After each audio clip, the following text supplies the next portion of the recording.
every day. Time no day, so every day. If you see what happened today, Hello, everyone, and welcome to another episode of Home Notes. My name is Oluwaseyi Oloake, and today I am joined by a very special guest. Her name is Kikachi Memeh. Hello, Kika. How are you doing? Hi, Shayo. I'm doing well, very, very well Yeah, today. Thanks for nice having to me. see.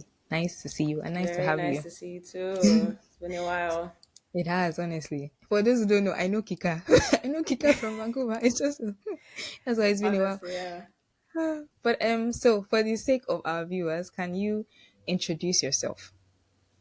Yes. My name is Kikachi Memeh. I'm a writer, journalist, and cultural producer, now based in Vancouver, Canada. Thank you. Yes. Short and sweet. Very short and sweet. So I want to ask Kika, how did you get into writing? And particularly commenting on culture, because that's one thing that's always fascinated me about seeing a new post or a new write up by you. I think I've always been writing actually. I've been writing since I was a teenager. But I got into writing seriously in 2020 when at that time I used to do more of like film production. And since we were home and I was like, film production isn't something that I could do alone. I was like, I needed to Yeah. find something to kind of like obsess over and hyper focus on and like build and grow. And then I decided to like switch gears back to writing. And during that time, I started writing for this magazine, now defunct, Tush magazine. And I used to write film reviews for them. And then that's how it kind of, grew. And yeah, That's cool. I didn't even know that you used to do film productions. I will ask you about that later, but I didn't know that. I did. I do in Yeah. some way, but like I said, gears are switched at the moment. Yeah. But In writing for Nigeria, because I know that that's another thing that has been part of your work. What sort of topics interest you, and what what are the most pivotal moments or pieces that you've written, and why would you say in your writing career? well, the one topic that comes back over and over again and I'm interested in is film. And just this question reminds me of the second part of the first question where you talked about, cultural commentary. And that's, well, I've always been interested about writing about film, most specifically Nollywood. And in writing film reviews for Tush that year, I started thinking about more serious ways to critique film and to critique and look at, Nollywood films and thinking about other entry points for the films. Really, I started looking at film culture in Nollywood, cinema culture in Nigeria, and just it was just me trying to think of new ways and new entry points to talking about Nollywood from a very professional and critical lens, as opposed to kind of the reviews I used to see and the kind of conversations people were having about Nollywood. Yes. And then now I kind of still do talk about, you know, film, particularly in the Nigerian context, even though that is broadening now because I'm very much have expanded my worldview into like African cinema. Yeah. But a lot of my pivotal and memorable works in writing are still in that realm of film and in that realm of Nollywood and the industry. And a few of those articles, I'll say one is this profile I did of Ijeoma Grace Ago, this phenomenal actress, Nollywood actress. And that was a profile I did, I think, in 2023 or 2022. And why it was pivotal was because that was one profile I kind of wanted to experiment on approaching in a different way. I always get in my head when I'm writing, and it's like I try to write in a style that I enjoy reading in others. So I wrote this in a very different way than I'd been writing, and the reception of it was was beautiful. I Mm-hmm. had other filmmakers and writers also talking about how they hadn't read a profile like this before, Mm. where the profile wasn't just tell me your name, tell me what you do, how are you doing. Yeah. It was very different, and Yeah. that made me realize like, oh, I could experiment and it could work, and I could step out of comfort Yeah. zones and be successful at it. I want to go back to what you said about how you got into writing and you're particularly interested about cinema culture in Nigeria, writing about Nollywood. What did you see or what made you go into it? Because you said, oh, you wanted to see something different. You want to write what you would love to read. Was there some kind of lack in the way that people were giving film reviews, or was there something else that just made you think, I think I can contribute to this space? There was a lack, honestly. My initial interest in film actually began with Interstellar. And actually, before Interstellar, there was this one Spider-Man movie that I can't remember, but like Interstellar changed my perspective on film entirely. So I really got into film, looking at American filmmakers and Mm-hmm. Hollywood, and reading about, filmmaking tips and how to make films. And Yeah. with that lens, when I started watching Nollywood more seriously, I kind of like those were the things I was looking at. Like I'd already started knowing all the terms and knowing what to look out for. So when I was watching Nigerian films and they very obviously lacked these things, when I would read reviews, I'm like, why isn't anybody talking about these very Oh, important I see. Yeah. technical aspects of a film? Reviews would be like, this movie was okay. I laughed. I didn't laugh. I went to the cinema. Mm-hmm. Tickets were 3K. What kind of country? Like very casual journal entries. And I'm like, Yeah. where is the serious critical stuff? Like this movie was bad. Yes, you laughed, but like it's very concerning. So, reading reviews people wrote about or journalists wrote about, some big Hollywood films and like having Yeah. that very critical eye of it, that's how I wanted to approach reviews Yeah. for Nollywood films and taking it more seriously, really. Yeah. So that's why Yeah. each time I wrote a review or each time I tried to find other ways to think about and write about film, it was always new for me. Yeah. Wow. Okay. I see that. I want to go to um grounding this conversation in place and then we'll go back to film. I came across this article and I saw it on LinkedIn. Lagos should get over itself. And honestly, Kika, when I saw when I saw this article, I literally started laughing. I'm like, Kika, okay, let me read what this is about. Um, but it challenged me because obviously I grew up in Lagos as well. My whole life has been in Lagos. I've been to other parts of Nigeria, but my whole life has been in Lagos.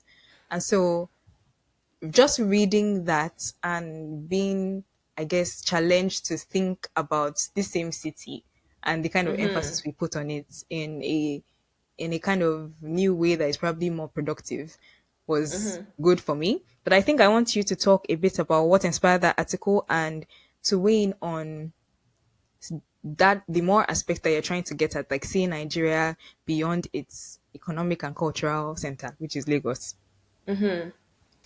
Well, the article is kind of like an excerpt from a longer book chapter I wrote about Lagos and Nollywood.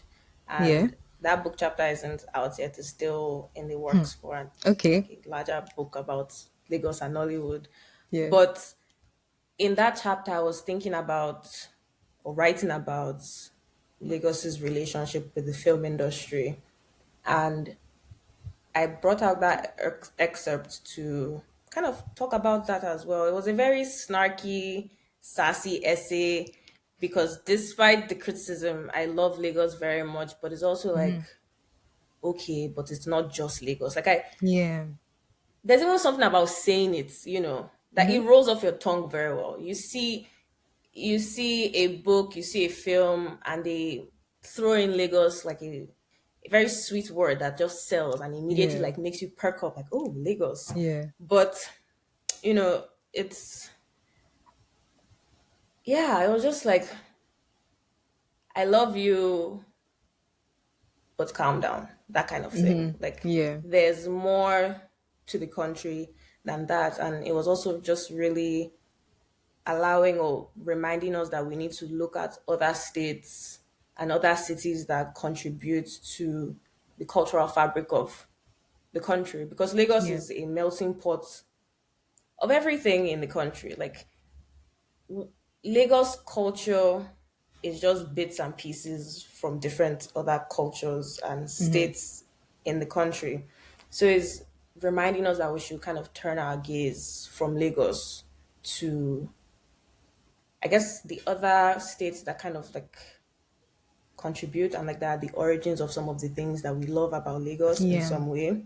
And for us to think about other pop culture creators, like a lot, like I said, a lot of the things that we like about Lagos can be found elsewhere. And Nigeria is beyond that hustle and bustle. Like, if we really try and, commit ourselves to creating a holistic picture about Nigeria, it's not Yeah. only about traffic, it's not only about this. Like, you have, you know, kind of like Western lifestyle, you have cowboy lifestyle if you go to some other states. So yeah, it was really just about thinking about that and this demonopolization of Yeah. narrative, especially in the Yeah. arts, because the article was specifically talking about how artists, writers, filmmakers, etc., should kind of look to other states for inspiration. In the beginning of that essay, I talked about how Lagos is an overworked muse. Like, artists can't escape it. It's like the one thing they look Yeah. at. It sells commercially, and it's like, can we find other muses? Essentially, I think that's what the article was trying to say, and that is in some way what the larger book chapter also says. So that's kind of like what the thing is, what the article was about. Yeah. I can't wait to read that book chapter. That would be very interesting. But it's true. Decentering decentering Lagos even within Lagos. Because I when I went back home late last year, I got the sense that, this picture that you're painting is true. And then at the same time that there's so many things, even within that Lagos self, that we're supposed to be focusing on that we're not focusing on because we are turned to some certain particular things, the tropes that keep just like recurring. And so it's even interesting to see that decentering Lagos will help people in Lagos think about other states and think differently about Exactly. Lagos itself and the cultural Exactly. productions that happen even within the city. Um, Exactly. yeah, I don't know if this made it to the final version of the article, but I was talking about how people in Lagos were in this bubble where we think the whole world and the whole Nigeria revolves around us. It's like yeah, anything happening outside of Lagos is like, what? Like, yeah, no one cares. It's like no one is aware.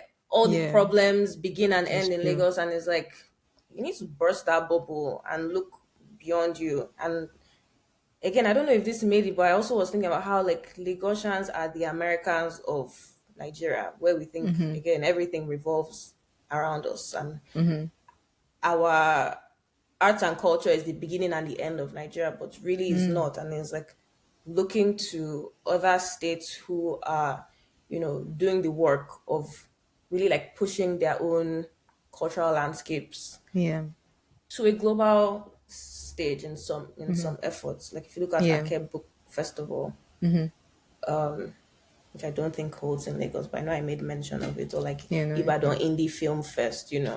These are cultural hubs that are like, if Lagos isn't for us, we'll do our own thing. It doesn't matter if we don't get like 2-3 million people to have eyes on it. We will do it either way. yeah. I long to see that hopefully in the future or as time goes on, to see that the equal emphasis maybe I don't even see bringing equal into this picture. I feel like I regret saying that word now. But what I mean is just like because I feel like it just throws you to another place that I don't even want to go. But the fact is that culture happens regardless of whether people are watching or not watching. It's happening. So just the emphasis on really digging it. Maybe it goes again back to us understanding and preserving history. I've been on about this preserving history, understanding where things are coming from in Nigeria and the connections that have happened. Because I feel like a lot of that is coming from a lack of pondering just how vast Nigeria is. Like we say, yeah, we have over 250 ethnic groups. Yeah, we say it, but we don't. It's like we don't approach That cultural mindset. production, Yeah. expressions, everything like that. Yeah. But let me go back to film because I think that, and you said this before. So when I was saying, it seems to me, but you already said it here. Film is a very integral part of, I think, how you view culture or how the lens you use to describe an evolving culture. So maybe you've kind of touched on it before, but I just wonder, why are you drawn to film? Where did this come from? Uh, I've just always enjoyed film. Like I said, when I watched that one Spider-Man movie on Mnet, and I can't remember which, either like Amazing Spider-Man, the one with Andrew Garfield, or like maybe like Spider-Man 3, the one with Tobey Maguire. But then that and Interstellar, and just like being so marveled at how a film, no pun intended with the Marvel, but like how a film can like evoke really strong emotions Yeah. in you. Like I could feel for Murphy and for Matthew McConaughey in Interstellar, and I was so mesmerized at how a script and how fiction could do that. So I started really digging into script writing. Like, how do you even write a script like that? How do you even shoot something like this? You know, and then that snowballed into watching other films. And then I watched Oktoberfest, which is the Nigerian film that Kunle Yeah. Afolayo did. And I was like, oh, kind of did something there. And then that's kind of like where that interest in Nigerian cinema came to me. It's like, okay, I see that, like, I see what you're trying to do, and I Yeah. respect that you're actually trying to do something. And then I watched Half of a Yellow Sun, which I was like, okay, hold up. We are kind of onto something here. And then I became really fascinated by this industry that is Nollywood and how you can watch a Yoruba film, an African Magic Yoruba that is like very questionable.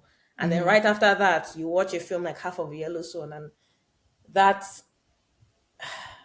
that change, I was just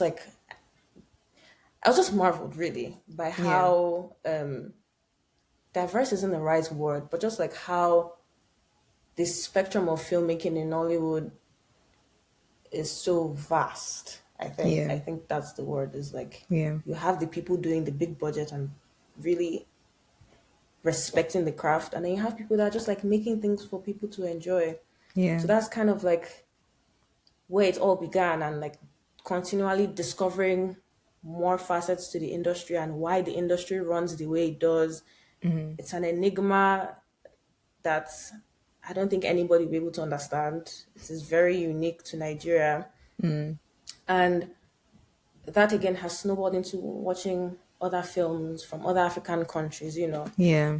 It's it's allowed me to see the work that film does in capturing moments. I see film right now as a time capsule.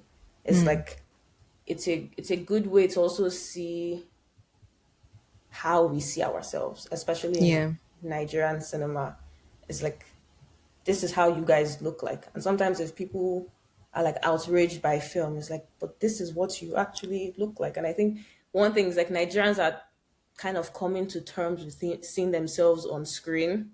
So I really find it interesting, you know, being able Yeah. to look at ourselves and grapple with perception. That's interesting. And maybe this will flow more into this next question I'm about to ask because I'm curious about um yourself and Fegor's film collective, Akojo. Shout out to Fegor. Just want to put it out there. Shout out to Fegor, Shout by out the to way. Fego.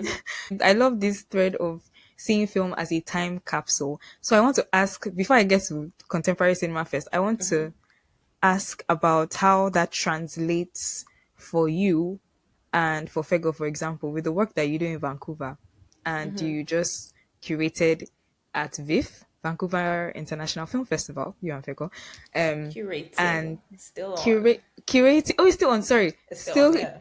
curating with a VIFF for, Yeah. the film festival and the films that you are bringing from African filmmakers. Um, when you think of film as a time capsule and looking at it in a location like Nigeria or another African country, for example, how does that translate to you when you bring it to Vancouver? And how does that change the way you see? Sorry, this question is not even scripted, but how do you even change the way you see that or understand or perceive what you would call the time capsule? What does it mean now in a new, different place? Well, I think the work that Fego and I are doing with Akojo Film Collective, Collective. Yes, that's Film the one. Collective, Yeah. and African Cinema Now, which is the name of the series that we do. I look at it not from the lens of a time capsule, actually. I see that work kind of like, if we go back to the Lagos Get Over Itself article, Yeah. is like throwing the spotlight on many different contemporary things at the moment. So with film, and if you look at African cinema in the context of Vancouver, is getting Vancouverites to see different, to just look at Africa and African cities in a very different light. And we're very interested in contemporary cinema because it's like, this is what Africa is now. This is what African cinema is today. This is what pop culture and like everyday city life and rural life and urban life is like today. And talking about Yeah. that through film. Because when people, engage with African cinema, they're usually engaging it through the lens of like a 60s film or like a Yeah. 50s film or like an 80s film or like a 1980 Mm-hmm. something film from Senegal or like Burkina Yeah. Faso, very rural setting. Like, yeah, these films are beautiful, but African cinema did not begin in 63 and end in 89. It's like Yeah. it continues on and it continues to reflect and change and adapt to culture now and, also like what cinema continues to evolve into the same way American and international cinema grows and has grown with time in Yeah. terms of style and tone. African cinema does the same thing, and that's kind of like the core of the work that the collective is doing, is really just getting people to engage with African cinema in a contemporary lens, Yeah. basically. And can you talk to me a bit about some of the film selections that you've shown so far, maybe just a few of them, and talk me through the why again, but maybe just using some of those films, one or two that you think you were really excited to bring to the screen. Last year, we did a series called Once There Is a City, and we looked at city life, from a few different African cities. And the one film that really comes to mind is this film called Waga Girls. And it's about this group of girls in Ouagadougou who are doing an apprenticeship in this mechanic, I think it was a vocational school.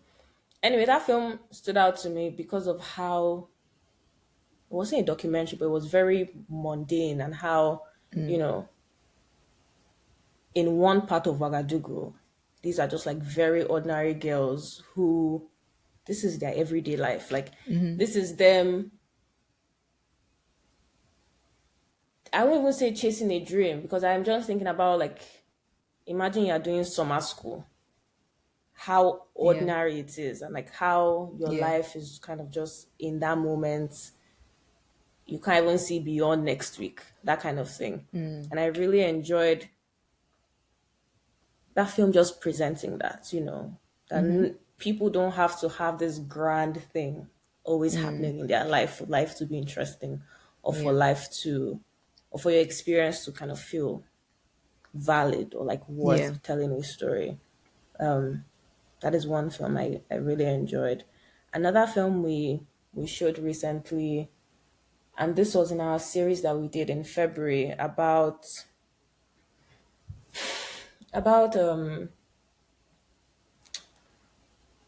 what's the right word? It was about migration, Mm-hmm. but not fully migration. It's like about home, I guess I would Yeah. say. The core of it was about home and this push and pull of like, you know, continual yearning for whatever it is that is home. And that is like through people either wanting Yeah. to leave home, to build home somewhere, or who have Mm-hmm. left their previous home and are finding out that, oh, the grass isn't always greener on the other side, or like Mm. it's not really what you think. But in that series, we showed this film called Mother of George, Mm. Mm-hmm. and it's a Nigerian American film. It's Yeah. about Nigerians, but it was shot in America, and it was a very beautiful film that I think had really good reception. Mm. The turnout physically wasn't what we expected, but like Mm. the film connected with the intimate group that showed up, and I think it really reminded me that okay, this work is valid because we had this one guest who came through and is like, oh my god, he has been waiting to watch this film for years, and he like Yeah. has promised himself that he's not going to bootleg this film or watch it on a Mm. website, that he wants to get the cinema experience. And when we played that film and he had that experience, I was like, okay, this is kind of worth it. Yeah. And I'm not even sure what I've just shared answers the question, but those are the It, two films it that. does. Because it's just like, I think it's always interesting to me. I like just knowing how your mind works, especially seeing you and Fego and seeing some of the list of films that have come out and have been screened. I'm always interested to be like, oh, I wonder what they were thinking when they picked that. Like, this is so good because, and it goes into my next question. Koduso Nikeku, he says something about loving being in Nigeria because there's the non-performance of things. Like, being in Lagos or being in Nigeria is not a big deal. All of us are looking at ourselves. Our blackness sometimes fade away because we're not really thinking in that lens of um we never focus on a particular thing when it comes to this identity. In Lagos, everybody is a performer of some sort, or everybody is doing something of some sort that it makes it feel like there's a non-performance happening. That's how he puts it. Like as if there's nothing. Nothing is a big deal in a sense. In some ways, things Yeah. are a big deal. In some other ways, it's not. So whenever it comes to like nuances or seeing that come through in programming, I'm always very excited because I think that it doesn't go into label. It's not just about a city now or a particular country, but it doesn't go into label a continent in this case to be one thing, and it doesn't try to over explain that it is not one thing. It simply just shows you what is there, What you think? and it's like there you go. And you said that earlier before as well. Like you're just this is what African cinema is now, and this is kind of what pop culture is now in all these different places. But it goes into my next question of if you found yourself having to challenge or disassociate, if that's the word, um, your programming with from being called showing African stories. And maybe that's not a bad thing all the time, or maybe you don't see it as maybe it's neither here nor there for you. But I'm just intrigued. How do you navigate how you present your stories? I mean, your films, these films that you're showing, whether at this festival or somewhere else. And has that ever bothered you? Um, that's a very good question. I think I am very okay with it being labeled, I guess, as African cinema Mm-hmm. because that is what it is. Mm-hmm. But I guess it is just kind of,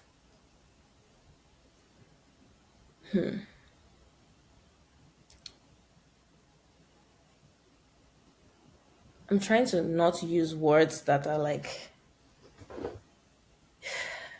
performative, Yeah, I challenging, get you. breaking barriers, da da da da da. But it is African cinema, but I want them to see it, like you said, for what it is, Yeah. not what they think it is, not what they expect it to be, kind of Mm-hmm. just like what it is. And there's nothing wrong with being African cinema as long as you remember it is also just cinema. Yeah. There's a way that,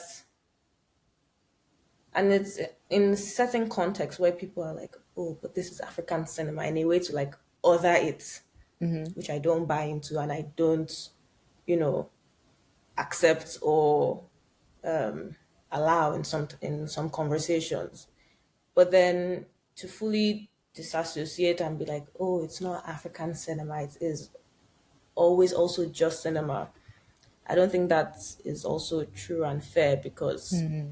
I think you shouldn't be scared or hate or be ashamed of the word Africa and Africans. Like that's something, to digress a little bit, myself and my sisters we joke about, but it's kind of actually serious where the world makes you ashamed to Mm. say Africa or African in different contexts. Whereas like you Yeah. say Africa and you think primitive, you say Africa and it's almost like a slur of some sort. And it's like, Yeah. no, but this is African something. This is African music. And it's left to you to make it cool if you want. It's left to you Mm-hmm. to allow it to be primitive as, they've kind of like made that word be associated with. Mm-hmm. But it's just like presenting the films for what they are because of where we are. Identity and identity politics are real, and Mm-hmm. there's that work that has to be done in Yeah. making sure people understand people's identities and different communities and different environments Yeah. in a respectful and informed way. Yeah. Yeah, yeah. That's cool. Another thing I guess I would say is one of the main goals of it is for people to have a very intimate knowledge of Africa as a continent, but Yeah. then also the many different cultures and countries and cities that make up the continent. So we can somehow maybe be in a state and a situation or like a world where those things don't matter. In the Yeah. sense that, how we're talking about in Lagos, like it doesn't matter because, we are all Yeah. one and we are all it because we have such deep knowledge and understanding of where we are that it Yeah. doesn't matter.